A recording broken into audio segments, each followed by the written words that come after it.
Economia brasileira cresce 3 vezes mais que o esperado no segundo trimestre de 2023. Governadores dos estados fazem pressão para mudar o texto da reforma tributária. E você vai ver também.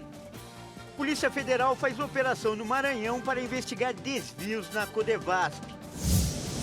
Brasil ultrapassa Estados Unidos e se torna o maior produtor e exportador de milho do mundo. Escolas de Kiev recebem ameaças de bomba no dia de volta às aulas. E ainda, acidente de missão espacial russa deixa cratera na Lua. Essas e outras notícias você confere a partir de agora.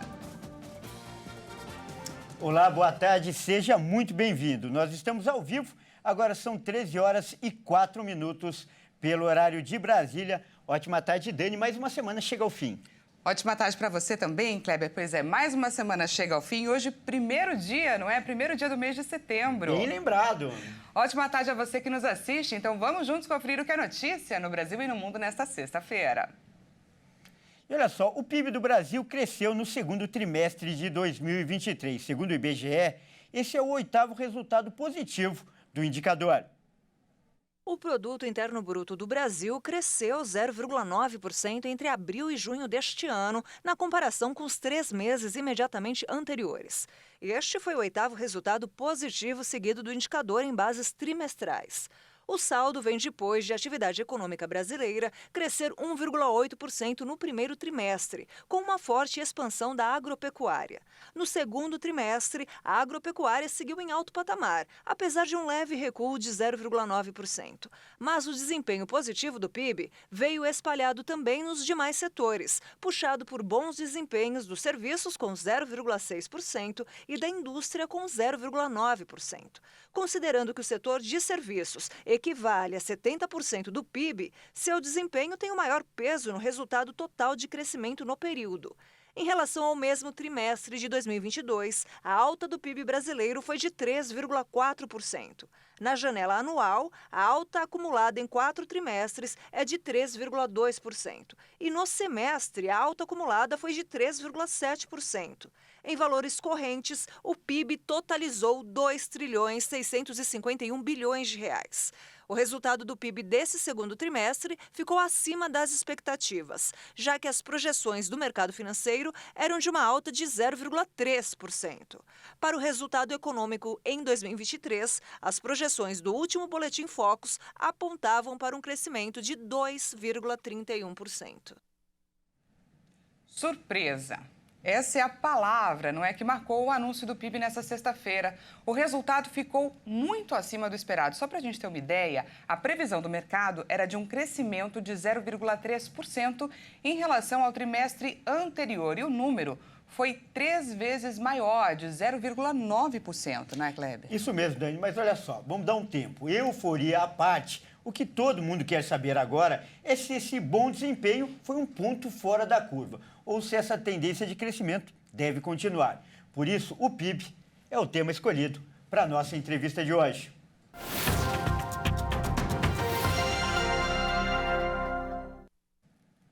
Para falar sobre esse assunto, a gente conversa agora com Marcelo Boragini, que é analista de investimentos. Boa tarde, Marcelo. Seja muito bem-vindo. Boa tarde, Daniela. Muito obrigado. É um prazer estar com vocês aqui novamente. Boa tarde, Kleber, também. Prazer é todo nosso, Marcelo. E olha só, o bom desempenho da indústria e do setor de serviços puxaram essa alta do PIB. Mas o que chama atenção, fazendo um recorte mais específico, é que dentro do setor de serviços, os destaques foram os serviços financeiros, como seguro de vida, de automóveis e de patrimônio, e também os serviços jurídicos e de contabilidade. E a gente quer saber de você qual a explicação para a busca por esses serviços aumentarem tanto nessa época do ano. Kleber, de fato aumentou bastante, né? Como a Dani falou mesmo, foi uma surpresa, né? Esse PIB aí é bem acima das expectativas do mercado, né? A gente pode destacar aí como os fatores para esse aumento, principalmente nesse setor, no setor de serviços, são os estímulos fiscais do governo que já vem fazendo ao longo dos últimos meses, né? O crescimento do emprego também é um motivo, né? Lembrando que o setor de serviços está 12 trimestres sem variação negativa, né? Então, isso aí também conta bastante. Vocês devem estar lembrados, acho que todo mundo lembra aí, que em maio o governo reduziu, por exemplo, as alíquotas do imposto sobre carros, no valor de até 120 mil, né? O que impulsionou também as vendas dos automóveis e, consequentemente, a procura por seguros também aumentou, né? Então, tudo isso aí mostra o porquê desse crescimento de uma maneira geral, né? Cascata, não é, Marcelo? E olha só, o índice Ibovespa abriu em alta nessa sexta-feira, subindo 0,98%. E o dólar registrou queda de 0,94%, indo para R$ 4,90. Tudo isso, como é claro, reflexo do crescimento do PIB. Quais outros impactos que o anúncio feito hoje pode ter na economia? Comenta pra gente, por favor. Sem dúvida, o mercado ficou bem otimista com relação a essa alta, por essa grande surpresa, né? Com esse PIB acima do esperado. E o que acontece, né, na verdade? Uma alta do PIB acima do esperado indica que a economia está em ritmo de atividade maior do que a expectativa de mercado, né, do que o mercado supõe inicialmente, né? Então, fatalmente, isso vai ser levado em consideração na próxima reunião do Copom, né? Então, o Copom, sim, vai começar a analisar uma possível moderação aí no ritmo de queda dos juros, né? Mas acho que vale lembrar e deixar bem claro aqui que a perspectiva de corte de 0,5% ainda pelo Copom na próxima reunião permanece, tá? Mas sem dúvida nenhuma o mercado vai começar a olhar para esse lado, principalmente aí na queda da taxa de juros, uma moderação, tá? E o ministro do Planejamento e Orçamento projeta que o Produto Interno Bruto do Brasil vai crescer 3% em 2023, mesmo que não haja elevação da atividade no restante do ano. Você concorda com essa projeção e em que ela se baseia? É aquela coisa, né, um resultado tão forte quanto esse, né, com certeza as projeções devem ser revistas aí para cima, né? Eu acredito que um resultado superior a 2,5 em 2023 deve ser considerado seriamente, tá? Então, acho que sim, acima de 2,5 pode sim. Mas o número de 3% ainda parece um pouco otimista demais, né, em face aí do quadro de crescimento moderado atual. Portanto, eu acho um pouco exagerado os 3%. Acima de 2,5, eu acho que sim, a gente pode ter essa surpresa positiva. Legal, então, Marcelo, preciso só fazer um registro antes. Quando a gente viu aí esse bom desempenho do setor de serviços, minha colega de bancada aqui falou que uma das hipóteses era justamente esse programa do governo da venda de automóveis. Sim. E você confirmou, ela acertou na mosca, né, Dani? Dei o palpite, confesso. Muito bom, Dani, é isso aí. Tá certo, então. E nós acabamos de conversar com o Marcelo Boragini, ele que é sócio especialista em renda variável da Davos Investimento. Muito obrigado por sua participação. Imagina, sempre um prazer, um abração a todos. Boa tarde. Até mais. Grande abraço. Bom, e os governadores dos estados querem mudanças no texto do projeto da reforma tributária. Uma das principais exigências é o aumento para 75 bilhões de reais no valor do Fundo de Desenvolvimento Regional. O alvo das pressões feitas pelos governadores estaduais é o relator da proposta da reforma tributária, o senador Eduardo Braga. Eles pediram para que o parlamentar mude alguns trechos do texto que tramita no Senado. Esta semana, a maioria dos chefes do Executivo nos estados esteve em Brasília para debater a reforma. O projeto prevê que o Conselho Federativo seja criado para gerir e distribuir o Imposto sobre Bens e Serviços, o IBS. O Conselho vai ditar as normas que devem ser aplicadas igualmente por todos os estados e municípios. Os governadores do Norte e do Nordeste querem garantir representatividade no Conselho. Pelo texto aprovado na Câmara, as decisões terão como critério a quantidade da população, medida que pode favorecer os estados do Sudeste. Outro alvo das reclamações é o Fundo de Desenvolvimento Regional, que tem como objetivo reduzir as desigualdades entre as regiões. Esse fundo deverá ser financiado com recursos da União e o valor deve chegar a 40 bilhões de reais por ano a partir de 2033.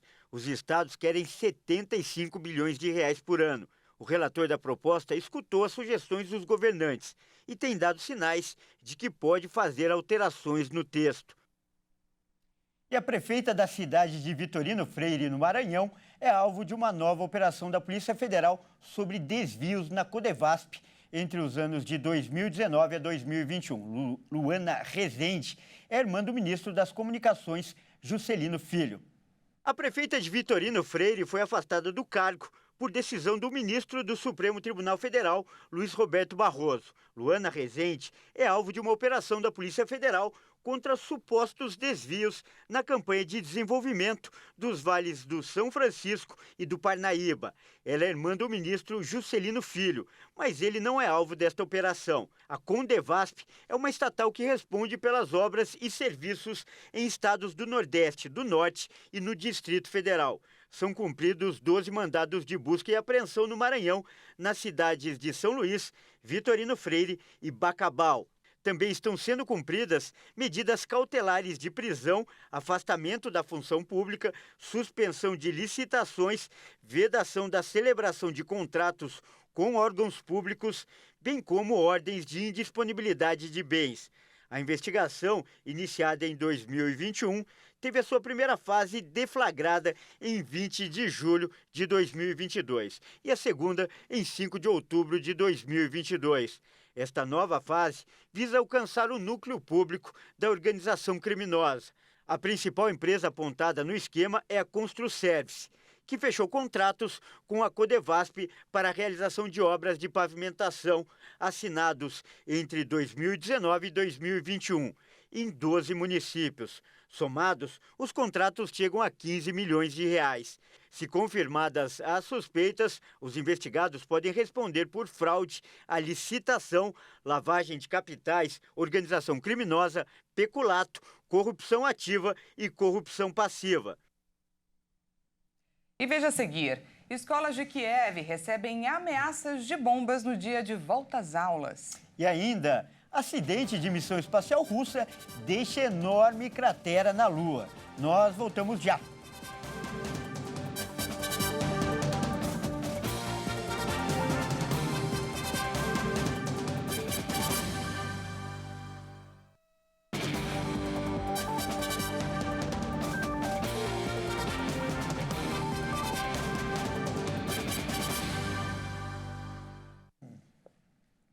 Seja bem-vindo mais uma vez, nós estamos de volta e ao vivo, 1h17 pelo horário de Brasília. Voltamos com mais notícias desta sexta-feira para você.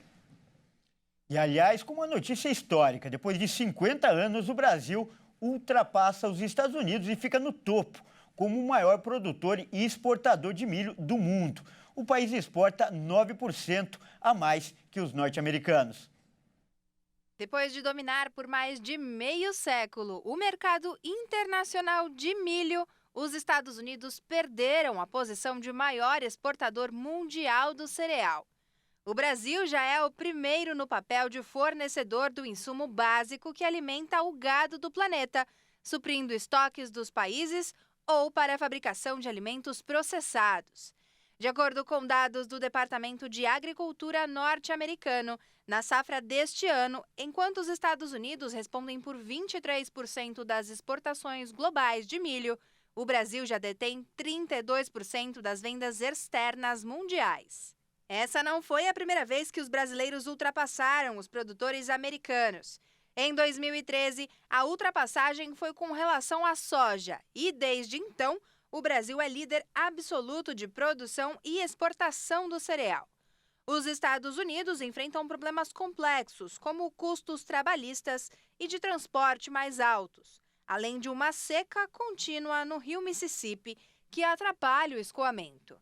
Enquanto isso, o Brasil tem avançado na atualização dos portos e de sua infraestrutura e reduzido falhas logísticas, sem contar a vantagem competitiva de contar com 2 colheitas do cereal no ano. E por falar no agro, a gente já mostrou aqui, a gente aproveita para fazer a última chamada para a maior feira agropecuária da América Latina, que acontece em Esteio, no Rio Grande do Sul, e vai só até domingo. E vale muito a pena, afinal a Expo Inter abre espaço para o pequeno e o grande produtor. E é uma ótima oportunidade para fazer negócio, conhecer novas tecnologias e ficar por dentro das novidades para tornar o campo cada vez mais produtivo. Vamos conferir o que essa 46ª edição traz de interessante, Dani? Vamos. Considerada a maior feira agropecuária a céu aberto da América Latina, mais uma vez a Expo Inter abriu seus portões para o grande público, no Parque Estadual de Exposições Assis Brasil, em Esteio. Neste ano, com o tema A Inovação faz o agro mais forte. O evento mostra como as novas tecnologias estão tornando o campo cada vez mais produtivo. A inovação já parte propriamente do próprio agricultor, do próprio produtor rural ou produtora rural, porque são soluções determinadas para cada condição, considerando determinadas regiões e também determinados cultivos, né? A gente tem esse pulverizador trabalhando em cultivo de cana em São Paulo, por exemplo. Aqui na condição do Rio Grande do Sul ele trabalha mais com o manejo do sistema plantio direto, fazendo a dessecação de culturas de cobertura e também, principalmente, né, a utilização dele é na proteção de cultivos, né? E a gente se sente feliz pela parte de poder proporcionar para o cliente uma solução em pulverização como é os pulverizadores da série R. Ao mesmo tempo em que fomenta o uso de novas tecnologias, a Expo Inter promove o encontro entre diversas culturas através da área internacional, onde aqui os sotaques se misturam. Que em cada produto que nós estamos trazendo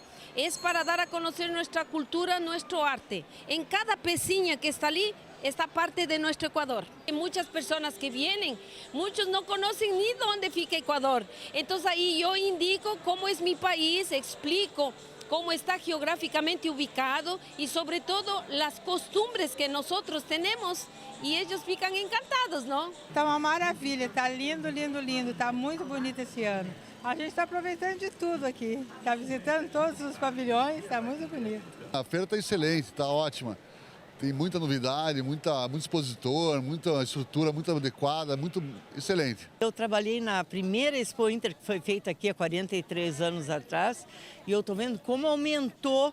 Está muito lindo, muito bem organizado. Uma parada obrigatória aqui na Expo Inter é o pavilhão da agricultura familiar. Aqui o visitante tem acesso a 7.000 metros quadrados, onde ele pode visitar e conhecer estandes de 174 municípios gaúchos.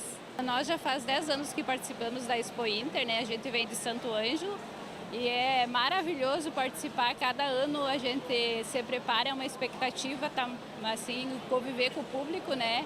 E apresentar os nossos produtos, vir aqui vender, então isso é excepcional.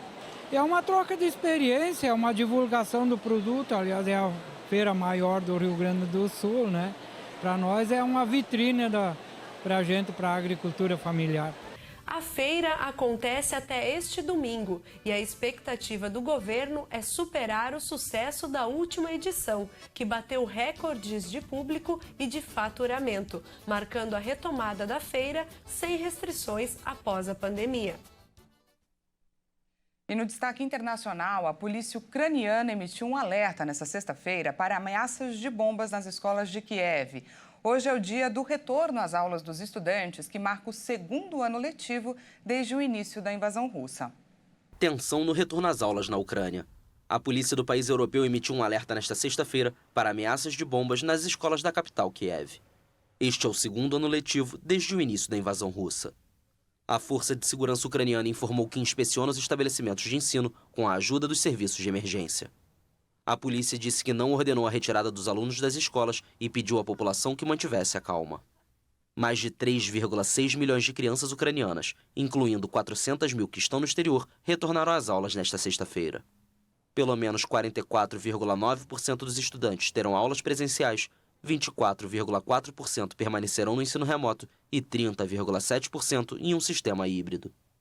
O chefe do gabinete da presidência destacou que 3.750 escolas foram destruídas por mísseis e bombas russas desde o início do conflito, em fevereiro de 2022. E o super tufão Saola se aproxima da China e pode se tornar a tempestade mais forte a atingir a região sul em 70 anos.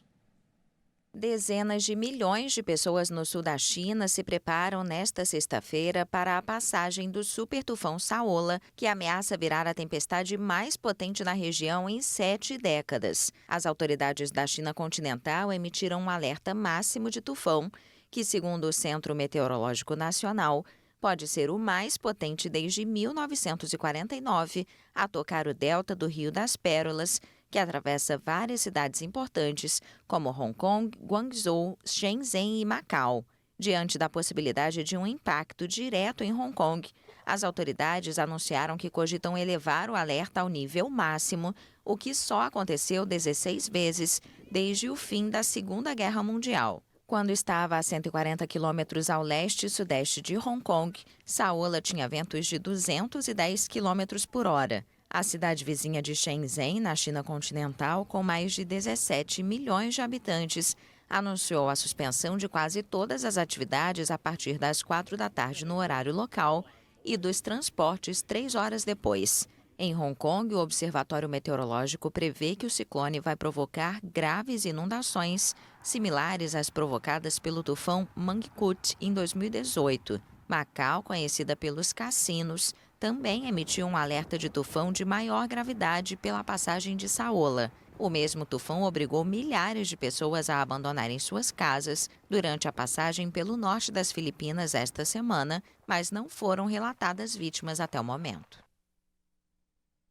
E no último dia 19 de agosto, um satélite russo se chocou com a superfície da Lua. E a expressão "se chocou" não é um exagero, não. Verdade, Dani. E olha só, nem a falta de gravidade na Lua amenizou o pouso brusco do equipamento espacial, como nós vamos ver agora. Uma descoberta recente foi divulgada pela Administração Espacial do Espaço dos Estados Unidos e mostra o estrago que foi feito. A sonda russa abriu uma cratera de 10 metros de diâmetro na superfície do polo sul da Lua, como vocês estão vendo. As poucas imagens divulgadas mostram o enorme buraco que não existia antes e agora está bem evidente. Reparei nessa foto que não é de ótima qualidade, mas o suficiente para identificar o estrago causado. Pois é, Dani, olha só, o homem que já causou tantos prejuízos aqui na Terra, como, por exemplo, a poluição de rios e o desmatamento de florestas, agora também causa estragos no espaço. Pois é, infelizmente o ser humano parece ter uma natureza predatória e nem o céu é o limite, não é, Kleber? Infelizmente. Essa edição fica por aqui. Muito obrigada pela sua companhia. E não se esqueça que daqui a pouco, às 13h50, eu volto com mais notícias para você. Até mais. Até mais.